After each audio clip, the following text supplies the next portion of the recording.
Lo que pasa es que los investigadores desde el principio sugieren unas posibles causas del desenlace a estudio y eso ya en sí genera un sesgo. Requiere la memoria para la recolección de los datos.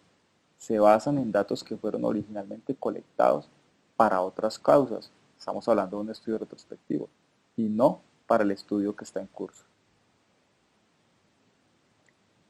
Existen diferentes tipos de sesgos que vamos a ver en adelante, pero empecemos diciendo que puede haber incluso sesgos de selección de los individuos, eh, los cuales harán parte de las investigaciones, quiénes serán casos y quiénes serán controles.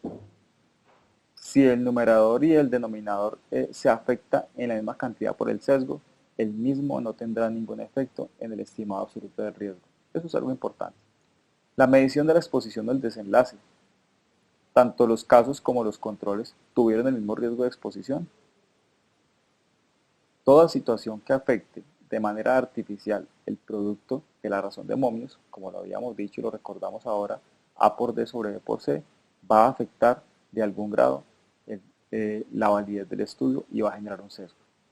Veamos, por ejemplo, cómo se puede generar un sesgo. Tenemos una asociación entre uso de beta-agonistas y mortalidad en pacientes con asma. ¿Qué podría generar un sesgo? El número de hospitalizaciones previas que tuvieron sus pacientes, si usó otros medicamentos durante la hospitalización, cuál es la severidad del asma. Sabemos que a mayor severidad probablemente mayor uso de beta-agonistas. Entonces, ¿cuál será la verdadera causa de la muerte? ¿Realmente serán los beta-agonistas? O todos estos factores asociados que pueden tener sus pacientes con este tipo de enfermedades. Los investigadores en este caso deben parear o ajustar adecuadamente los casos y los controles. Sin embargo, algunas veces no es posible eliminar los sesgos, especialmente cuando la exposición varía en el tiempo.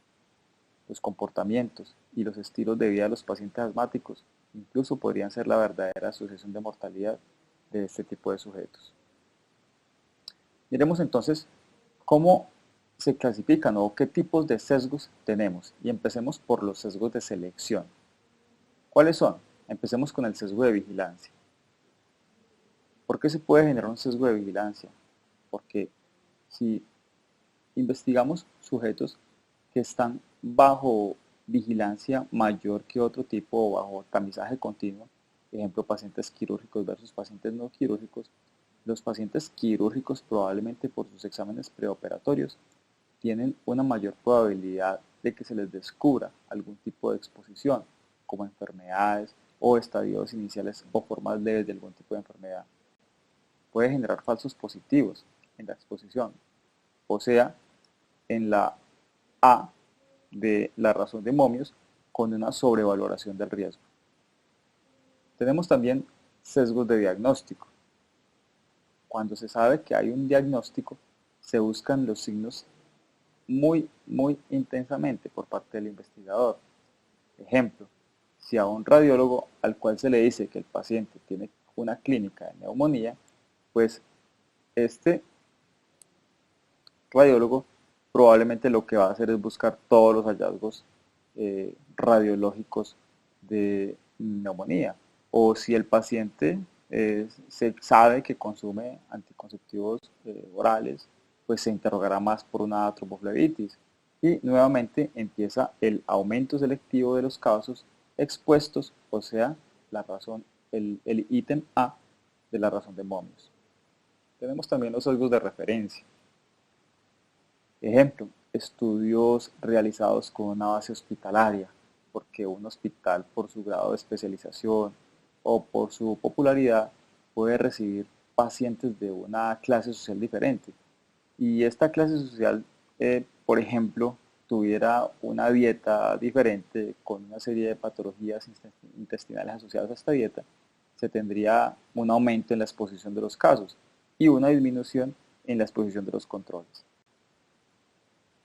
Tenemos también los sesgos de selección en los sujetos. Ejemplo, cuando se escogen casos de embarazo ectópico en pacientes con dispositivos intrauterinos, con un antecedente para ello. Esto obviamente aumenta el ítem A de exposición para casos de la razón de momios. O un sesgo de selección de sujetos, ejemplo, si asociamos consumo de alcohol e infarto, pero en los controles se seleccionan pacientes que ingresaron por trauma. Podríamos pensar que estos pacientes que ingresaron por trauma también pudieran estar asociados a consumo de alcohol que los haya llevado al trauma por lo cual consultaron. Continuemos con los sesgos de selección. Podemos tener los sesgos de no respuesta. Los individuos sanos o los individuos que no contestan las encuestas o que no quieren participar en el estudio por falta de tiempo o desinterés. En este caso, los casos y controles podrían no corresponder a la base de estudio original. El sesgo afectará el estudio si afecta diferencialmente los componentes del numerador o del denominador. Tenemos también los sesgos por la duración de la estancia. Las personas que duran mayor tiempo hospitalizadas tienen una mayor probabilidad de ser escogidas que aquellas con estancias más cortas por curso de enfermedad corto, ya sea porque mejoran o ya sea porque fallecen. El sesgo se genera porque aquellas con estancias largas tienen otras enfermedades y mayor número de complicaciones, lo que afecta el riesgo de enfermedad en estudio y estimación de exposiciones previas, generando así una confusión. El sesgo de sobrevida en enfermedades de alta mortalidad. Cuando solo se estudian pacientes que sobreviven, si el factor en estudio tiene que ver más con la sobrevida que con la aparición de la enfermedad, estaríamos aumentando artificialmente el número de casos expuestos a dicho factor asociado a la sobrevida. Se sugiere solo incluir casos nuevos. Y el sesgo por diagnóstico de admisión, cuando se escogen los controles con base en el diagnóstico de admisión. Pueden surgir problemas porque la entidad que se diagnostica puede tener relación con la exposición en el estudio. Ejemplo, control de casos de CA broncogénico y se escogen pacientes con bronquitis crónica o con infarto agudo de miocardio. Ambos grupos o los tres grupos están expuestos al cigarrillo y puede haber un sesgo. Ahora miremos otros tipos de sesgos, como los sesgos en la medición. En estos hay tres: el sesgo del recuerdo, el del entrevistador y el de la mala clasificación. El sesgo de recuerdo nos habla de personas con enfermedades que escudriñan en su pasado en busca de exposiciones. Ejemplo, niños con malformaciones, donde la madre tratará de asociar todo a dicha patología. En cambio, madres con niños sanos, pues básicamente no van a recordar absolutamente nada.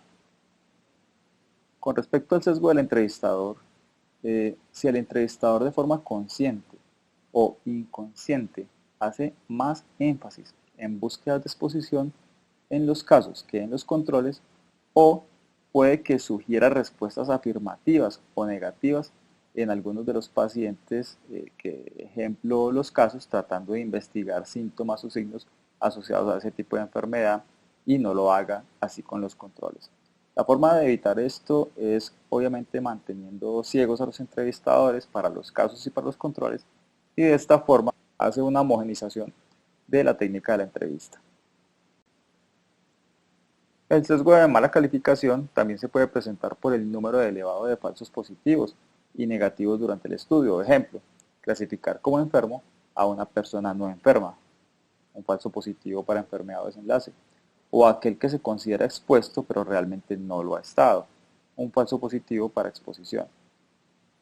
Esto llevando a que se alteren los ítems de la razón de Mobius, como anteriormente lo habíamos dicho. ¿Cómo podríamos evitar algunos de estos sesgos? Ejemplo, cuando la exposición se puede confundir con la severidad de la enfermedad. ¿Qué podríamos hacer? Revisar el número de hospitalizaciones de los casos de estudio en los últimos 2 años, por ejemplo, y el número de hospitalizaciones antes de la fecha de índice de estudio en los controles. Esa es una forma de evitarlo. O el sesgo de memoria en los pacientes. No utilizar los datos que los pacientes recuerdan, sino las fechas en que consultaron por dicha enfermedad. Ejemplo, si vamos a hacer un estudio con pacientes con fractura de cadera y uso de medicamentos psicotrópicos, pues entonces más bien identificamos cuándo fue la fecha de consulta o cuándo fue la fecha de la cirugía, y definimos si en ese momento había o no había consumido los medicamentos de acuerdo a la entrega de fórmulas médicas por parte de su EPS, y así sucesivamente. O sea, tratar de identificar otros factores un poco más objetivos que la memoria de los pacientes. Este es un ejemplo interesante y es, por ejemplo, el sesgo de memoria en los pacientes. Aquí hay un estudio interesante que nos presentan en esta publicación, donde hacen una asociación del uso del celular y los accidentes automovilísticos. Aquí pueden presentarse varias situaciones. Por ejemplo, si los casos que tuvieron accidentes automovilísticos y se asociaron con el celular, pues entonces aquí puede haber un sesgo de que el hecho de haber sufrido el accidente hace que el caso lo recuerde como un hecho trascendental. Probablemente va a recordar que se accidentó básicamente porque estaba mirando el celular. Pero también el hecho de haberse accidentado y sabiendo que lo hizo por estar mirando su celular, pues lo puede negar por vergüenza o lo puede negar por temas legales. Eh, en ese caso puede ser difícil definir más que por la memoria, por la sinceridad del entrevistado. Entonces, este estudio, por ejemplo, nos dijo que lo que hicieron fue usar bases de datos computarizadas de uso del celulares al momento del accidente.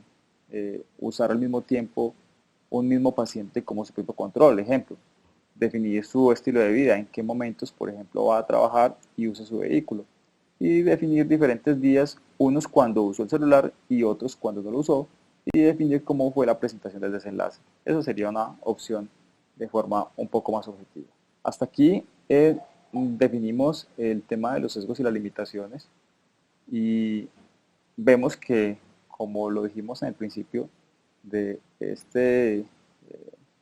de esta parte de la presentación, los sesgos se pueden presentar de muchas formas y tenemos que definirlas desde el primer momento en que empecemos a hacer la investigación o tenemos que tenerlas en cuenta, vuelvo y lo repito, al momento del análisis.